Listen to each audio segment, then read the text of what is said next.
एक प्रश्न कल आया था कि उनके गुरु का क्या नाम है। तो मैंने आपको जो दो तीन चीजें भेजी हैं समंतभद्र के परिचय से संबंधित, उनको पढ़ने से ही स्पष्ट हो रहा है। और उसके अलावा भी मैंने थोड़ी सामग्री इधर उधर से पढ़ी और पंडित जुगल किशोर जी मुख्तियार ने उन पर सबसे ज्यादा शोध कार्य किया है और उन्होंने ये बात बहुत मजबूती से सिद्ध की है। एक प्रमाण श्रवण बेलगोला में शिलालेख मिलता है। उस शिलालेख में ये साफ साफ लिखा है कि आचार्य भद्रबाहु हुए, बाद में उनके शिष्य चंद्रगुप्त हुए, बाद में उनके शिष्य कुंद कुंद हुए, बाद में उनके शिष्य आचार्य गृद्धपिच्छ अर्थात उमा स्वामी हुए, और बाद में उनके शिष्य बलाक पिच्छ हुए, और उनके शिष्य महान आचार्य श्री समंत भद्र हुए। माने समंत भद्र बलाक पिच्छ आचार्य के शिष्य थे, उमा स्वामी आचार्य के प्रशिष्य थे, कुंद कुंदाचार्य की आमनाय में हुए थे, भद्रबाहु श्रुत केवली अंतिम श्रुत केवली की चौथी पीढ़ी में हुए थे, भद्रबाहु श्रुत केवली की चौथी पीढ़ी में कुंद कुंद उमा स्वामी की पीढ़ी में हुए थे। आज से ठीक 1900 वर्ष पहले वे हुए थे। ये हमको कल जो प्रश्न उत्पन्न हुआ था उसका ये प्रमाण हमको मिला है। एक शिलालेख है पूरा का पूरा। मैं इस शिलालेख को भी आज आपको ग्रुप पर भेज दूंगा। तो संस्कृत में है लेकिन मैं आपको भेज दूंगा, जो लोग समझ सकते हैं वो पढ़ लेंगे, और मुझसे हो सकेगा तो समय मिल जाएगा तो अनुवाद करके भेज दूंगा, और नहीं तो ऐसे ही भेज दूंगा। दूसरा एक प्रश्न आया है कि आपने कहा कि आचार्य समंत भद्र वादी भी थे और वाग्मी भी थे, तो वादी और वाग्मी में क्या अंतर है? वादी, आप सब लोग प्रश्न समझ जाएं इसलिए मैं, और सबको उत्तर मिल जाए इसलिए मैं यहाँ दे देता हूं। वादी और वाग्मी। वादी का मतलब होता है बोलने वाला, कोई भी वक्ता जो भाषण दे सकता है वो वादी होता है। और वाग्मी उसे कहते हैं जो उच्च कोटि का वक्ता होता है, जिसकी वाणी में जादू जैसा असर होता है, जो दूसरों को प्रभावित करता है। वाणी का जो स्वामी है, जो वाद विवाद में विजय भी प्राप्त करता है, उसको वाग्मी कहते हैं। वाणी जिसकी वाणी पर सरस्वती नृत्य करती है, जिसकी वाणी हमेशा सफल होती है, निष्फल नहीं जाती है, जो व्यर्थ वचन नहीं बोलता, जो सार्थक वचन बोलता है, उसे वाग्मी कहते हैं। दो प्रश्न हो गए। तीसरा एक प्रश्न ये आया था कि आचार्य समंत भद्र जब शिवालय में गए तो वहां उन्होंने वो प्रसाद खाया, तो वो भक्ष्य था कि अभक्ष्य था, वो खाने योग्य था कि नहीं, ऐसा भी प्रश्न आया है।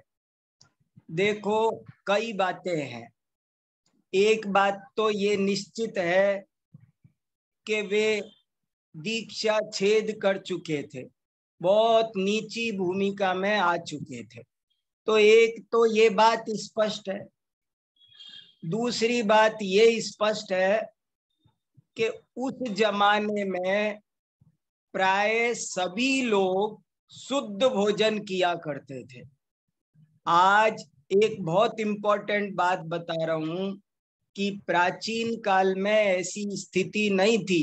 आज जैसा लोग कुछ भी नहीं खाते थे, अन्य धर्म के ग्रंथों में भी प्याज, लहसुन, कंद मूल, रात्रि भोजन, ये 4-5 बातों का हिंदू ग्रंथों में भी बिल्कुल निषेध है।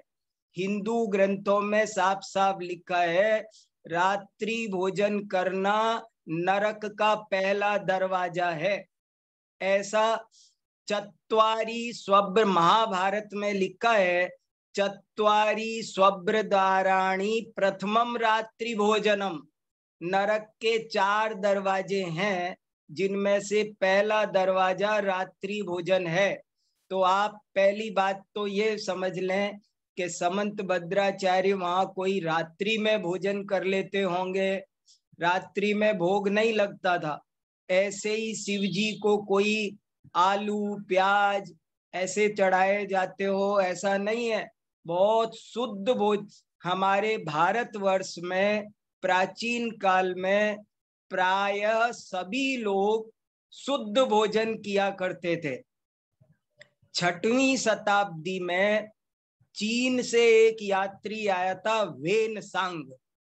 उसने एक अपना भारत यात्रा का संस्मरण पर एक किताब लिखी है, और उस किताब में लिखा कि मैं भारत में गया तो वहां कैसा कैसा था।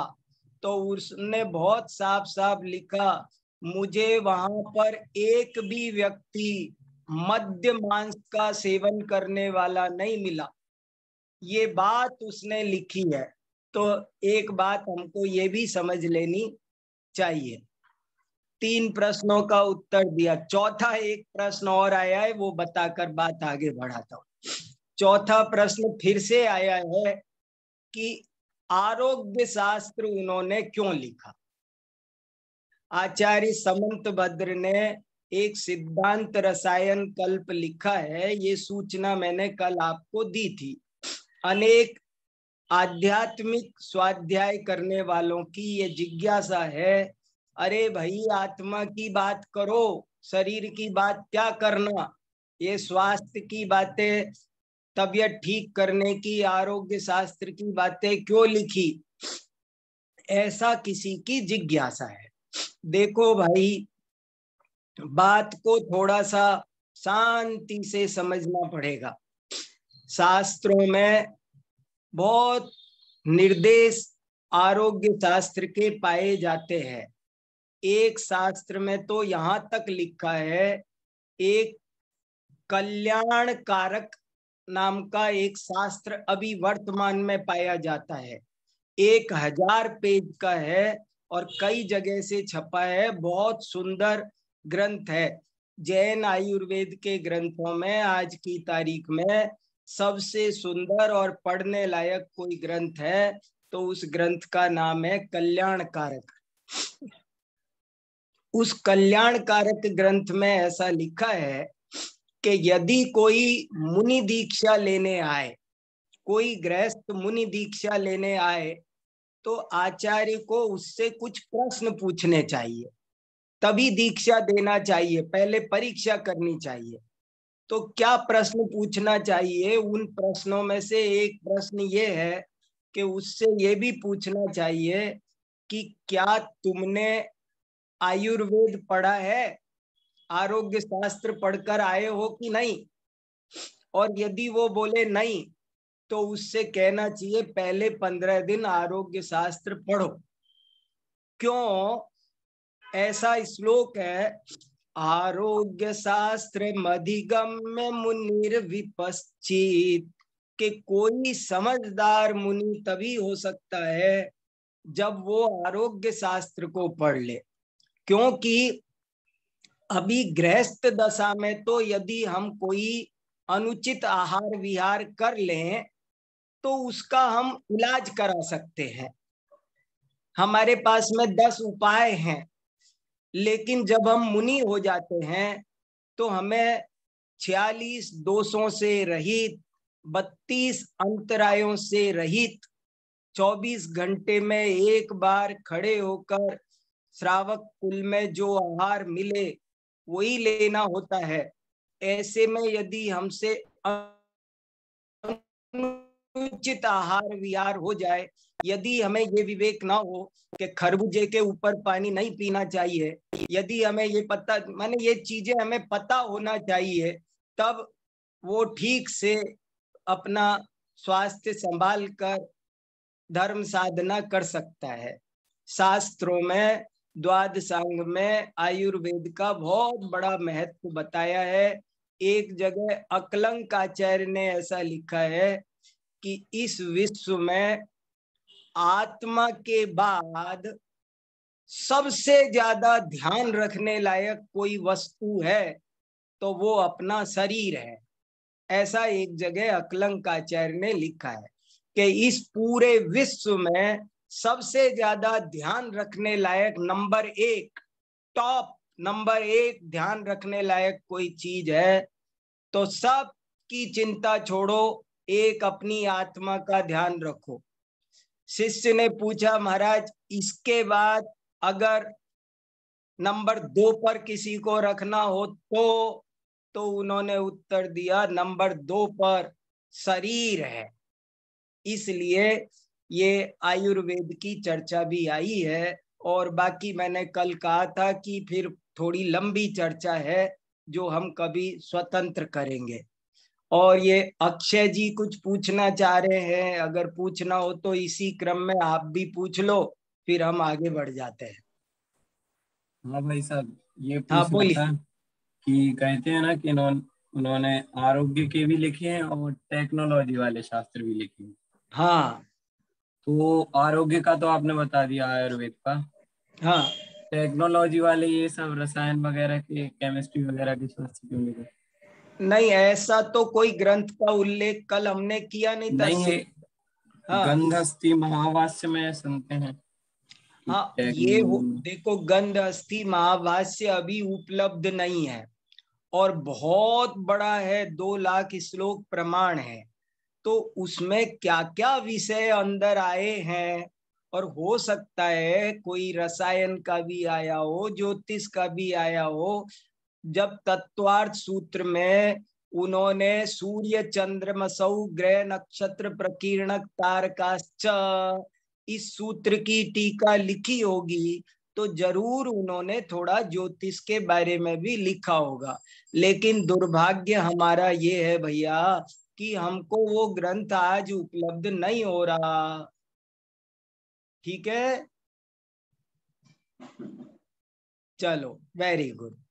चलिए अब देखिए, और आपको एक जरा सी एक पंक्ति और पढ़कर सुनाना चाहता हूँ। हाँ डोली बहन जी सुनाओ। यस बोलिए। सर मुझे जानना था, जब ज्योतिष शास्त्र भी मतलब है समाहित द्वादशांग में, तो जैन दर्शन के हिसाब से उसको किस नजरिए से देखते हैं?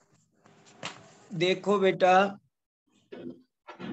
मैंने ज्योतिष जैन धर्म में क्या उसका स्वरूप है इस पर 3 घंटे बोला है, और आप लोगों को तो मैं वो तीनों के तीनों लेक्चर आज फिर ग्रुप में डाल देता हूँ।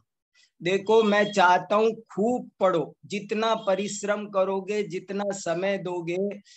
जैन ज्योतिष क्या होता है मैंने बहुत गहरा पढ़ा है। देखो मेरे पास अभी कितनी किताबें जैन ज्योतिष पर, देखो ये देखो बहुत किताबें रखी है ज्योतिष की, जैन ज्योतिष की मेरे पास में 20 किताबें हैं। मैं बहुत सारी ज्योतिष की बातें आपको बता सकता हूँ, मुझे मालूम भी है, मैंने खूब पढ़ा है। हमारी यूनिवर्सिटी में ज्योतिष का डिपार्टमेंट चलता है, बहुत सारे ज्योतिषी मेरे मित्र हैं। और ज्योतिष का जैन धर्म में क्या स्वरूप है, स्थान है, इस पर मैंने 3 घंटे तो कम से कम बोला है। 2-3 पेज 4 पेज का एक सुंदर लेख भी लिखा है।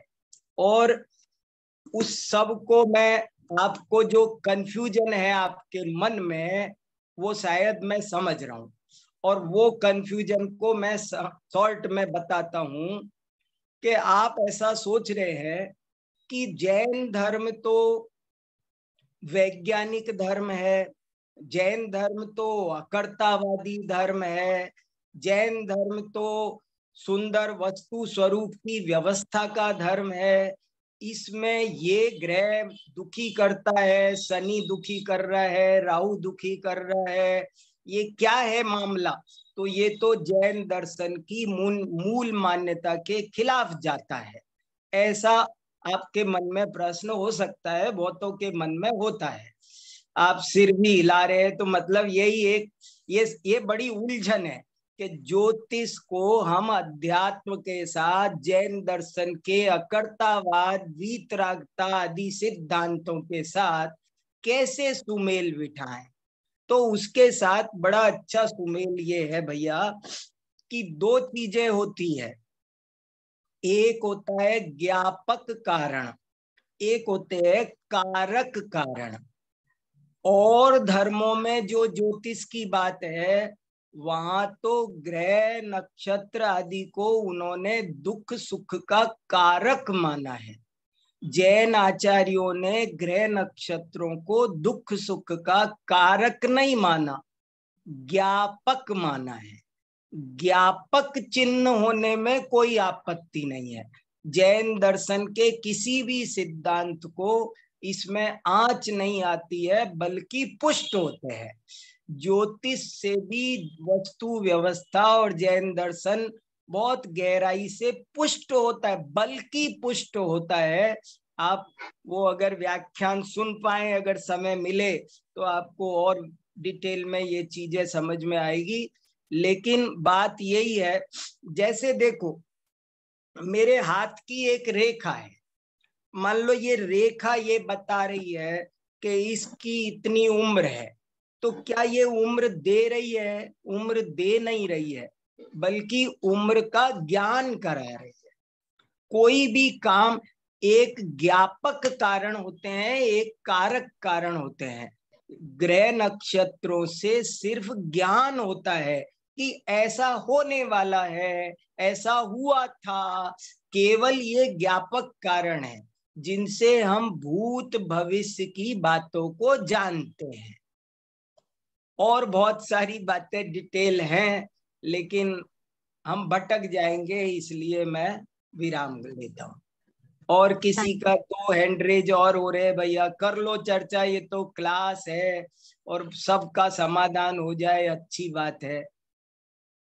3 हैंडरेज हो गए, 4 हो गए, बोलो भैया किसको क्या क्या कहना है, कहो, आराम से कहो, बहुत शांति से समझो, बड़ा सौभाग्य है ये। चलो पंडित जी, आप बोलिए साहब। जब हम हमारे कोई प्रतिकूलता होती है तो हम कहते हैं कि ये असाता वेदनी का उदय है, तो ये भी ज्ञापक कारण ही हुआ ना। वाह, वेरी गुड, बहुत बढ़िया। आपका शुभ नाम क्या? वीरेंद्र कुमार जैन, लखनऊ। अरे वीरेंद्र जी, आपको बहुत बहुत धन्यवाद। मैं इस बात को बहुत विस्तार से समझाता हूँ। कर्म भी तो, यदि कर्म को भी आप कारक कारण मानोगे तो मिथ्यात्व का दोष लग जाएगा।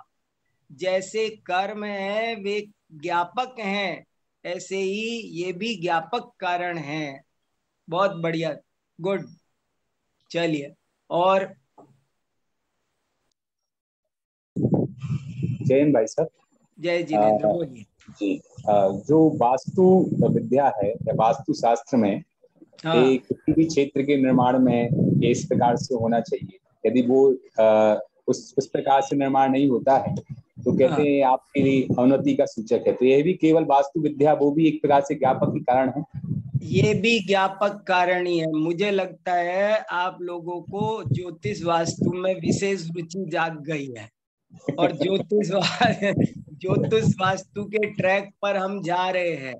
और मुझे जरा भी शिकायत नहीं है, आप बुरा नहीं मानना। ये एक बहुत सबके मन में उत्पन्न होने वाले प्रश्न है, लेकिन इन प्रश्नों के समाधान हमारे यहाँ प्राय कोई करता नहीं है, इसलिए आप लोग मुझसे पूछ रहे हो। लेकिन मैं आपसे बहुत प्रेम से ये कहना चाहता हूँ, आप एक दफे वो 3 घंटे वाले भले फास्ट चला करके सुन लेना, लेकिन थोड़ा सा उनको सुन लेना। ज्योतिष वास्तु का क्या स्वरूप है, आपको बहुत सारा समाधान हो जाएगा, आप निशल्य हो जाओगे। मन खुल जाएगा एकदम, बहुत आनंद आ जाएगा। खूब सोच समझ के पढ़ करके बोला है उसे, देखना थोड़ा सा। ग्रुप में डालेंगे भाई साहब? जरूर, अभी डालेंगे क्लास के बाद। चलिए और बोलिए। हाँ राजेश जी बोलिए। जी सर, ये मेरा प्रश्न तो नहीं है, लेकिन मैं ये कहना चाहता था कि जैन धर्म में प्राय जो भी आचार्य वगैरह जो भी अपने को ग्रंथ वगैरह में से अपन पढ़ते हैं, तो उसमें प्रयोजन तो एक आत्मा की सिद्धि के लिए ही होता है, बाकी जो भी कुछ है सब ज्ञान प्रदान है। बस इतना जानना चाहिए, मैं ये समझता हूँ। बराबर। देखो बहुत अच्छी बात कही है। मैं बोलता हूँ सारी विद्याओं का प्रयोजन एक आत्मज्ञान ही है। और ये बात मैं खींच तान के नहीं कह रहा हूं, सारी विद्याओं का सच्चा ज्ञान भी आत्मज्ञान से ही होता है। और सारी विद्याओं का पर्यवसान आत्मज्ञान में ही होता है। गणित हो, फिजिक्स हो, केमिस्ट्री है, बॉटनी है, सोशियोलॉजी है, पॉलिटिकल साइंस है, व्याकरण है, सभी विद्याएं कहीं न कहीं, मैंने इस विषय पर भी कई व्याख्यान, एक व्याख्यान मेरा है जैन विद्या की व्यापकता, जैन विद्या की व्यापकता, कि जैन विद्या, जैन फिलॉसफी, जैन वो बहुत बहुत वाइड है। उसमें केवल जैसे कुछ दूसरे धर्मों में आपको गिनी चुनी किताबें मिलती है और वो केवल रिलीजियस बुक्स होती हैं, लेकिन जैन धर्म ऐसा नहीं है। यहाँ पर जैन धर्म में आज की तारीख में भी कम से कम 10 लाख बुक्स आज भी अवेलेबल है, आज अवेलेबल है, कम से कम 10 लाख किताबें अवेलेबल है। और वे किताबें आपको बहुत सारे विषय पर है, आपको संसार का कोई टॉपिक ऐसा नहीं मिलेगा जिस पर जैन आचार्यों ने किताब नहीं लिखी हो। आपको कोई किताब ऐसी नहीं मिलेगी, वक्तृत्व कला कैसी होती है, ग्रामर क्या है, साहित्य क्या है, छंद अलंकार क्या है, भाषा क्या है, आपको हर विषय पर किताबें मिलेगी। मैं आपको इसका भी एक लेख भेज दूंगा भैया, वो थोड़ा थोड़ा पढ़ ले। हम थोड़ी देर में बहुत चीजें आपको दे रहे हैं, आपको थोड़ा सा समय देंगे तो सब चीजें पता चल जाएगी। मैं वो भी आज आपको भेज दूंगा। हर विषय पर ग्रंथ हैं हमारे यहाँ, हर विषय पर, और उसमें से यही सब निकलता है। Very good. विहान भैया कुछ पूछना चाह रहे हैं, विहान पाटनी, वेलकम। जय जिनेन्द्र पंडित जी, मेरा यह प्रश्न था कि जैसे आचार्य देव चाहते हैं कि हम बाहर के विकल्पों से छूटें और अपना आत्मा में लीन होकर मुक्ति को प्राप्त करें, तो फिर कर्णनियों के ग्रंथ क्यों लिखे गए? उनसे तो विकल्प और होता है। उनके अंदर विकल्प नहीं लगाएंगे तो क्या होगा? मतलब फिर विकल्प लगाना पड़ रहे हैं ना, और आचार्य देव चाहते हैं विकल्प लगाए ही ना, इधर उधर ढूंढे नहीं।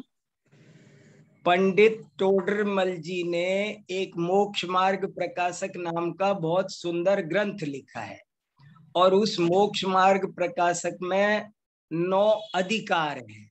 9 में से एक 8वां अधिकार यदि आप पढ़ लोगे तो आपके प्रश्न का बहुत सुंदर समाधान हो जाएगा। उन्होंने बहुत बार उठाए हैं ये प्रश्न और इनका उत्तर दिया है। देखो फिर भी मैं शॉर्ट में दे देता हूँ, हमको भी शॉर्ट में बोलना हमारी ड्यूटी बनती है, और ज्यादा जानने के लिए आपको रेफरेंस बताते हैं।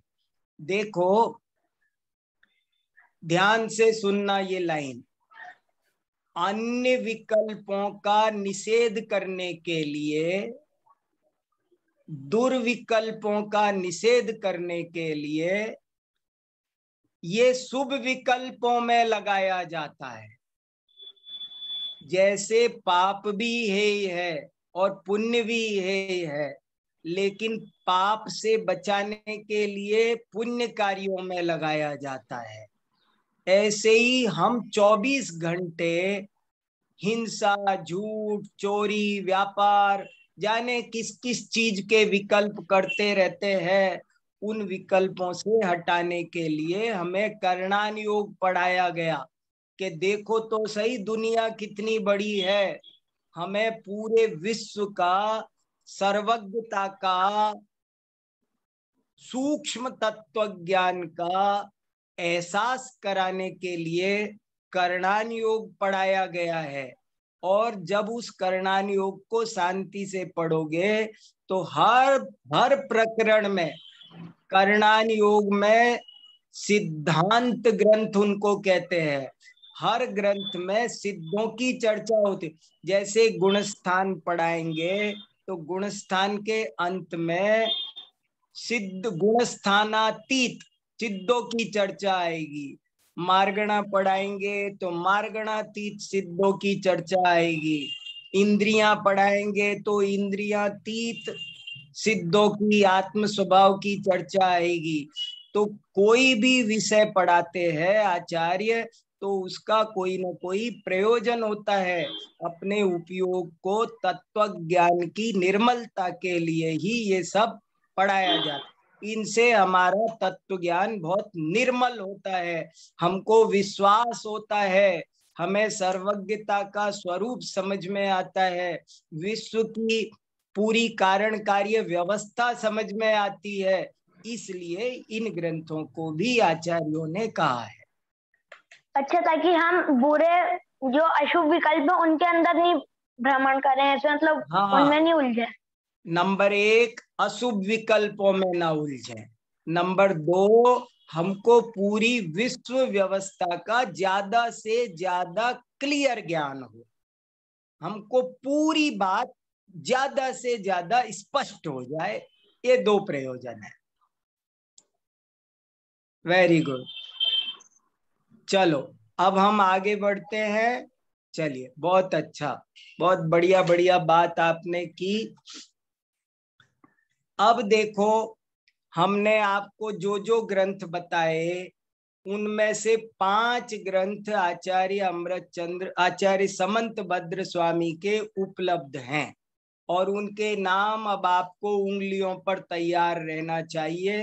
रत्नकरंड श्रावकाचार, आप्त मीमांसा, स्वयंभू स्तोत्र, युक्त्यनुशासन और स्तुति विद्या। ये 5 ग्रंथों का अब हम थोड़ा सा विशेष परिचय प्राप्त करेंगे ताकि हमको कुछ बातें और गहराई से समझ में आए। और इनमें से स्तुति विद्या का दूसरा नाम है जिन शतक और आप्त मीमांसा का दूसरा नाम है देवागम स्तोत्र। आप्त मीमांसा का दूसरा नाम क्या है?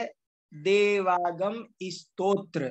और ये जो 5 ग्रंथ हैं, इनमें से, इन 5 ग्रंथों में से 4 ग्रंथ स्तुति परक है। चारों में भगवान की स्तुति है। और स्तुति कैसी है? कल हमने कहा था कि वे रोल मॉडल है। वे स्तुति कैसे की जाती है इसके आदर्श उदाहरण है। तो उन स्तुति वाले ग्रंथों में सबसे ज्यादा प्रसिद्ध ग्रंथ का नाम है देवागम स्तोत्र। उसका नाम है, दूसरा नाम हमने आपको बताया था, आप्त मीमांसा। आप्त मीमांसा माने आप्त की परीक्षा, आप्त की मीमांसा। आप्त का क्या स्वरूप है वो उसमें परीक्षा से, युक्ति से, तर्क से समझने की कोशिश की गई है। आप्त मीमांसा हमको ये बताती है, ये ध्यान देने लायक लाइन, आचार्य समंत भद्र का पूरा जीवन, पूरे कार्य और पूरी कृतियां हमसे एक ही लाइन कहना चाहती है। अगर कोई मेरे से पूछे कि आचार्य समंतभद्र का संदेश बोलो, शॉर्ट में, एक पंक्ति में, 2 शब्दों में बोलो, आचार्य समंतभद्र क्या कहना चाहते हैं इतने शास्त्रों में। कोई मेरे से पूछे, आप भी याद रखना, आचार्य समंतभद्र हमसे क्या कहना चाहते हैं, 2 शब्दों में बताओ, एक छोटे वाक्य में बताओ, तो वो वाक्य होगा, वे हमसे एक ही बात कहना चाहते हैं, परीक्षा प्रधानी बनो। आचार्य समंतभद्र हमसे कहना चाहते हैं, परीक्षा प्रधानी बनो। तुम केवल किसी के नाम पर मत जाओ, तुम किसी का पक्ष मत लो, तुम तो सही बात सही है, चाहे दुश्मन बोले, चाहे बच्चा बोले, कोई भी बोलता हो, तुम्हें कोई मतलब नहीं है, तुम तो बात पर ध्यान दो, और यदि बात सही है तो उसे स्वीकार करो, और यदि बात गलत है, सही बात सही है चाहे दुश्मन बोले, और गलत बात गलत है चाहे हमारे पिताजी बोले। समंतभद्राचार्य हमसे ये कहना चाहते हैं। तो जरा देखिए, मैं आपको समंतभद्राचार्य का आप्तमीमांसा का एक श्लोक दिखाता हूं, पढ़ाता हूं, और उससे आपको ओवरऑल पूरे समंतभद्राचार्य कैसे थे, क्या हमसे कहना चाहते थे, सारी बात समझ में आ जाएगी। अंकित भैया जरा वो श्लोक स्क्रीन पर लगा दो तो सब लोग देख लेंगे। आप्तमीमांसा का एक श्लोक हम आपको दिखा रहे हैं, आप देखो, उसे समझो, शांति से समझो, नोट करो क्या समंतभद्राचार्य कहना चाहते हैं। देखो, आचार्य समंतभद्र ये कहना चाहते हैं, देखो आपकी स्क्रीन पर ये श्लोक आ रहा है, ये बहुत इंपॉर्टेंट है। आप्तमीमांसा, जिसका दूसरा नाम देवागम स्तोत्र है, उसका ये श्लोक है, शुरुआत का नंबर 1 और नंबर 2 श्लोक आपके सामने स्क्रीन पर लगे हुए हैं। मैं श्लोक पढ़ता हूं, आप आनंद लीजिए। अब तक तो आप मेरी वाणी सुन रहे थे, अब आप समंतभद्र की वाणी सुन रहे हैं। अब समंतभद्र कैसे बोलते थे, अब उनके मुख से निकले हुए शब्दों आपके कानों में आ रहे हैं। खुशियां मनाइए, आनंदित हो जाइए, तैयार हो जाइए। अब आपके कानों में आचार्य समंतभद्र की वाणी आने वाली है। लीजिए, देवागम नभोयान चामरादि विभूतयः माया विश्वपि दृश्यन्ते नातस्त्वमसि नो महान् अध्यात्मं वैरप्येष विग्रहादि महोदयः दिव्य सत्यो दिवौकस्वप्यस्थिरागादि मत्सुसः। ये संस्कृत में कारिकाएं कहलाती हैं, अनुष्टुप छंद कहलाता है, और इनका बहुत सारी बातें छंद के हिसाब से कर सकते हैं, पर मैं आपको इनका भाव पर ज्यादा ध्यान दिलाना चाहता हूं। देखो, ये श्लोक ये कह रहे हैं, आचार्य समंत, इनका प्रसंग क्या है, आचार्य समंतभद्र भगवान महावीर से कह रहे हैं। ये श्लोक किसने किससे कहे, आप जब स्कूल में पढ़ते हैं ना व्याख्याएं, ये वाक्य किसने किससे कहा, तो ऐसे ही मैं आपसे पूछूं कि ये श्लोक किसने किससे कहे, तो आपको बताना होगा कि ये दोनों श्लोक आचार्य समंतभद्र ने भगवान महावीर से कहे हैं। भगवान महावीर से पूछ रहे हैं, कह रहे हैं, वो क्या कह रहे हैं। इसकी टीका लिखी है अकलंकाचार्य ने, और विद्यानंद आचार्य ने अष्टसती और अष्टसहस्री, जिसके बारे में मैं आपको बता चुका हूं, और उसमें ऐसा लिखा है कि मानो महावीर भगवान समंत भद्र आचार्य से कह रहे हैं कि हे समंत भद्र, तुम मुझे जल्दी से नमस्कार क्यों नहीं करते? ऐसे चुपचाप खड़े क्यों हो? देख नहीं रहे मेरे पास इतनी दुनिया आ रही है और धड़ाधड़ मुझे नमस्कार करती जाती है, और तुम हो कि मेरे सामने खड़े हो, मुझे जल्दी से नमस्कार करो। तब समंत भद्र ने क्या जवाब दिया? समंत भद्र ने महावीर भगवान को क्या जवाब दिया? देखो समंत भद्राचार्य का व्यक्तित्व। समंत भद्राचार्य ने महावीर भगवान से जवाब दिया कि हे भगवान, ये समंत भद्र का मस्तिष्क कहीं पर भी ऐसे ही नहीं झुकता है। पहले मैं उसकी परीक्षा करता हूं, तभी मैं उसे मस्तक झुकाता हूं, यदि वो झुकाने योग्य हो तो, नहीं तो मैं ऐसे नहीं झुकाता हूं।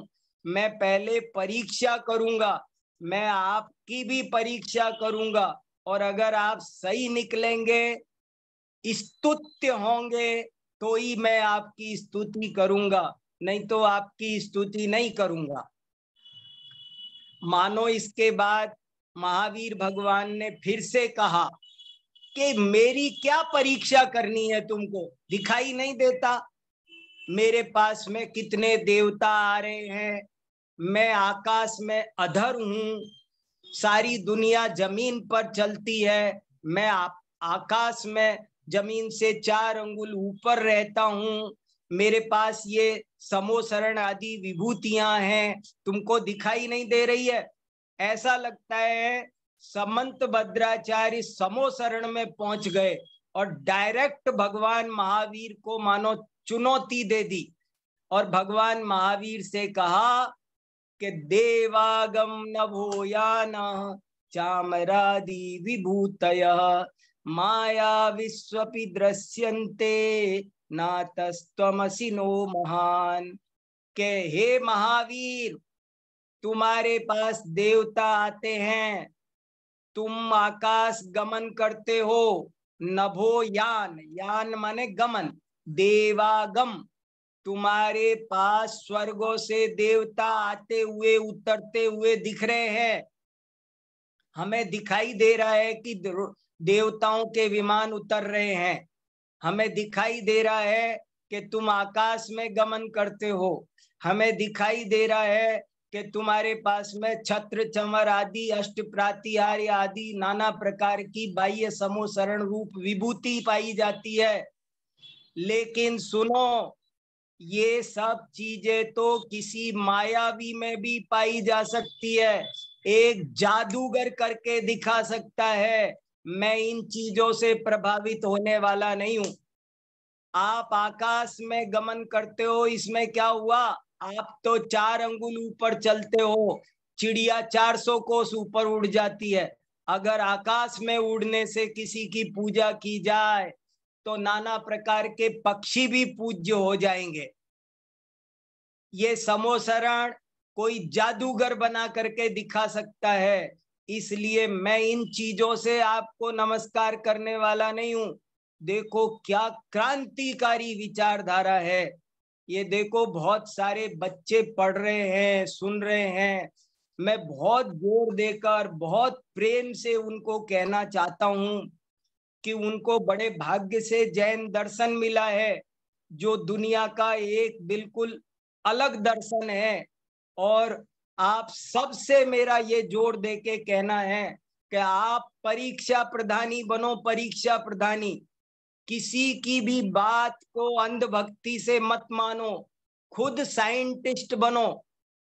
जैसे किसी साइंटिस्ट से कहा जाए कि H2O बराबर वाटर, तो वो ऐसे ही नहीं मानता है, बल्कि लेबोरेटरी में जाकर चेक करता है, प्रैक्टिकल करता है, और यदि H2O मिलाने से वाटर बनता हो तो वो मानता है, नहीं तो नहीं मानता है। आप भी जैन दर्शन की कोई बात, जैन तीर्थंकरों ने सबने कहा है कि तुम हमारी बात हमारे कहने से मत मानो, तुम स्वयं परीक्षा करो। ये बात आपको दुनिया में दूसरा कोई कहने वाला नहीं मिलेगा।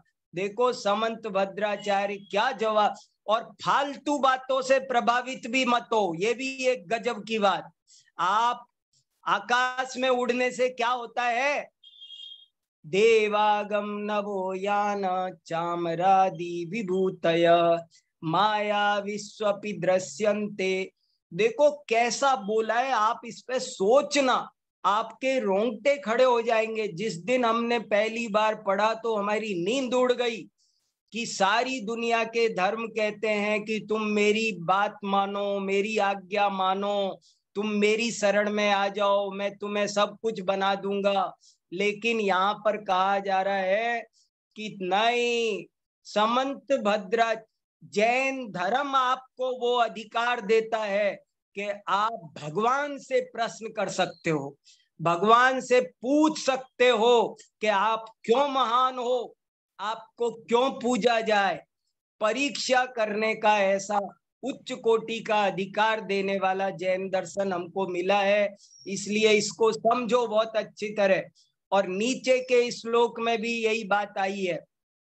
उन्होंने कहा, मानो महावीर भगवान ने फिर कहा कि हे समंत भद्र, चलो तुम इन बातों को छोड़ो कि मेरे पास देवता आते हैं, मैं आकाश में गमन करता हूँ, मेरे पास चामर आदि विभूतियां हैं, छोड़ो, ये तो कोई जादूगर भी बना देता होगा, इसलिए तुम इन पर ध्यान मत दो।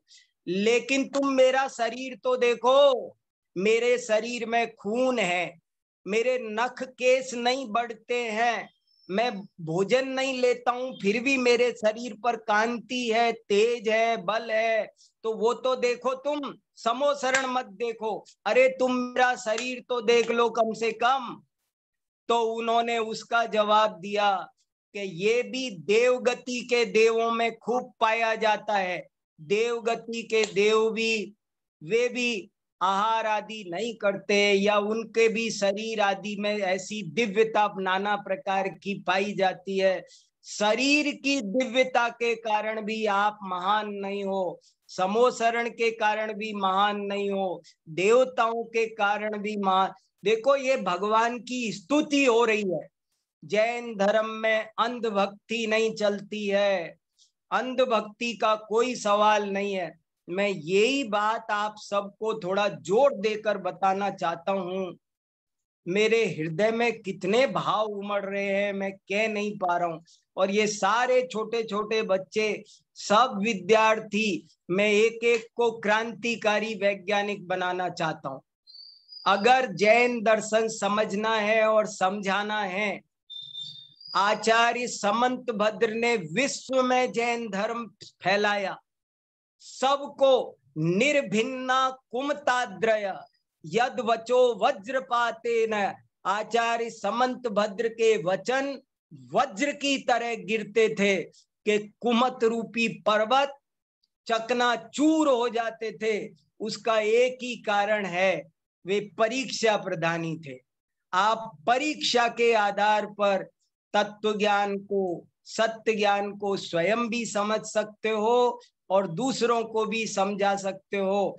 और यही समंत भद्राचार्य की महानता है। और इसका मैंने आपको सैंपल दिखाया आप्त मीमांसा में से कि वे भगवान महावीर से भी जवाब सवाल करते हैं और स्पष्ट शब्दों में कहते हैं कि मैं इन आडंबरों से आपको पूजने वाला नहीं हूं। आज दुनिया, सारी दुनिया, हमारी जैन समाज के लोग भी छोटे छोटे चमत्कारों से प्रभावित होते हैं और जैन धर्म की असली महिमा नहीं पहचानते हैं।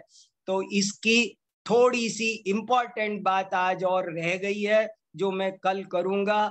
शाश्वत अनन्या कुछ कहना चाह रही हैं, वेलकम, बोलो अनन्या। एक प्रश्न था कि मतलब दिगंबर मुनिराज का वाद विवाद करना, चाहे वो अपने जैन मत की सिद्धि, उसकी रक्षा के लिए हो, तो वो उनकी भूमिका में कितना सही है? क्या बेटा, अपनी बात को करना, फिर से बोलना राजा। एक दिगंबर मुनिराज, मतलब वीतरागी दिगंबर मुनिराज की भूमिका में वाद विवाद करना कितना सही है, चाहे वो जैन मत की सिद्धि और उसकी रक्षा के लिए ही हो? फिर कोई बात नहीं है, कोई शांति से करना चाहे तो कोई दिक्कत नहीं है। वाद विवाद सम्यक ज्ञान की, तत्व ज्ञान की प्राप्ति का एक उपाय है। आपने आज उसे मलिन कर दिया, इसलिए हमको वो चीज समझ में नहीं आ। पहले वाद विवाद ईमानदारी से बात करने के लिए किया जाता था। जैसे क्या होता है बेटा कि आप मेरे से कोई चीज समझना चाह रहे हो, तो जब तक आप मेरे से वाद विवाद नहीं करोगे, आप अगर आप मेरे से इम्प्रेस हो गए, मैं इनसे कैसे आर्ग्यूमेंट करूं, गुरुजी हैं, तो बढ़िया बात नहीं कर पाओगे। वाद विवाद शांति से की गई तत्व चर्चा का ही नाम है, और वो मुनिराज आराम से कर सकते हैं, किसी से भी कर सकते हैं, कोई दिक्कत नहीं है। ठीक है, और किसी के कुछ प्रश्न दिखाई दे रहे हैं, लेकिन आज समय हो गया है, इसलिए हम उनको कल लेंगे। ठीक है, जिनको कुछ 2-3 प्रश्न हैंड रेज हैं, वे कल अपने प्रश्न पूछ सकते हैं, या हमको भेज सकते हैं, मुझे मैसेज कर सकते हैं। आज की कक्षा पूरी करते हैं। सभी को जय जिनेंद्र।